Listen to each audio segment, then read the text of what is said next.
आंध्र प्रदेश में टीडीपी के कमाल प्रदर्शन के बाद अमरावती से लेकर दिल्ली तक चंद्रबाबू नायडू की चर्चा हो रही है। लेकिन एक नाम और है जिसकी प्रशंसा के बिगुल भी खूब बजाए जा रहे हैं और वो नाम है नारा लोकेश का। जी हाँ, चंद्रबाबू नायडू के बेटे लोकेश को लोग आंध्र के अखिलेश के रूप में देख रहे हैं।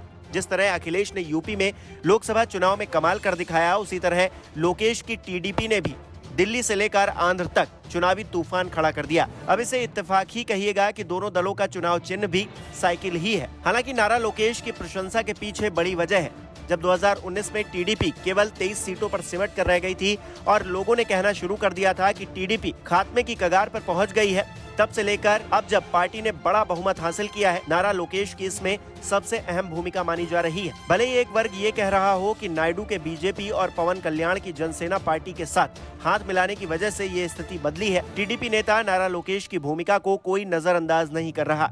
अब सवाल ये है कि नारा लोकेश ने ऐसा किया क्या है। तो आपको बता दें कि जनवरी 2023 में नारा लोकेश ने एक पदयात्रा शुरू की थी और 400 दिनों की इस पदयात्रा में उन्होंने 4000 किलोमीटर का सफर तय किया। उन्होंने ये यात्रा कोप्पम से इच्छापुरम तक की थी। इस पदयात्रा का उद्देश्य आंध्र प्रदेश के युवाओं से जुड़ना और राज्य के विकास के लिए टीडीपी के दृष्टिकोण को जमीनी स्तर तक ले जाना था। उस वक्त वो अक्सर बुजुर्ग महिलाओं को गले लगाते, युवाओं के साथ सेल्फी लेते, लोगों के साथ हंसी मजाक करते और युवाओं को तम्मुदू यानी कि छोटा भाई और बुजुर्गों को अन्ना यानी कि बड़ा भाई कहकर संबोधित करते नजर आते थे। इतना ही नहीं, टीडीपी के महासचिव के रूप में नारा लोकेश पार्टी की रणनीति और नीतियों को आकार देने में महत्वपूर्ण भूमिका निभाते रहे हैं। स्टैनफोर्ड से एमबीए की पढ़ाई पूरी करके आए नारा लोकेश ने अपनी यात्रा शुरू करने से सालों पहले पार्टी के लिए एक सफलतापूर्वक मेंबरशिप ड्राइव शुरू की थी, जिसके तहत टीडीपी से 5 लाख से भी ज्यादा लोग जुड़े थे। इस अभियान में पहली बार टैबलेट, लाइव डेटा फीड और रियल टाइम डैशबोर्ड समेत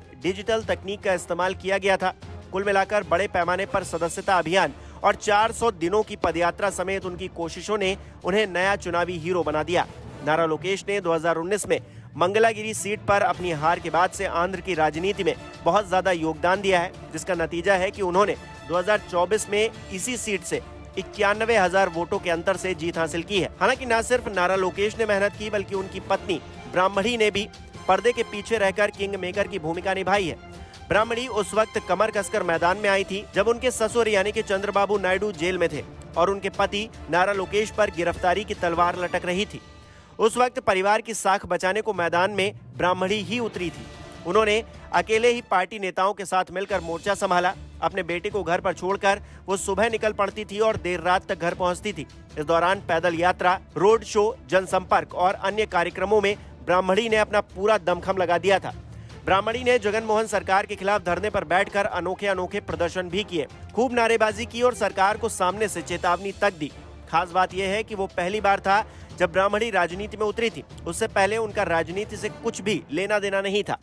उस वक्त ब्राह्मणी ने जो कुछ भी किया, उसी का नतीजा है कि पार्टी ने आज धमाल मचा दिया है। गौरतलब है कि चंद्रबाबू नायडू की पार्टी टीडीपी ने लोकसभा और विधानसभा चुनाव में जिस तरह का प्रदर्शन दिखाया है, उसे देखकर हर कोई दंग है। सूबे की 175 विधानसभा सीटों में से एनडीए ने कुल 164 सीटों पर जीत दर्ज की है, जिसमें से अकेले तेलुगु देशम पार्टी ने 135 सीटों पर विजय ध्वज फहराया है।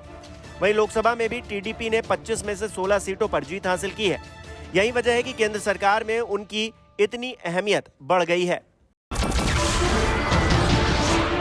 नमस्कार, मैं हूं मानक गुप्ता।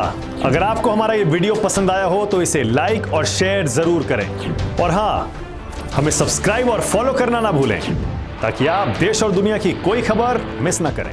तो जुड़े रहिए हमारे साथ और देखते रहिए न्यूज़ 24।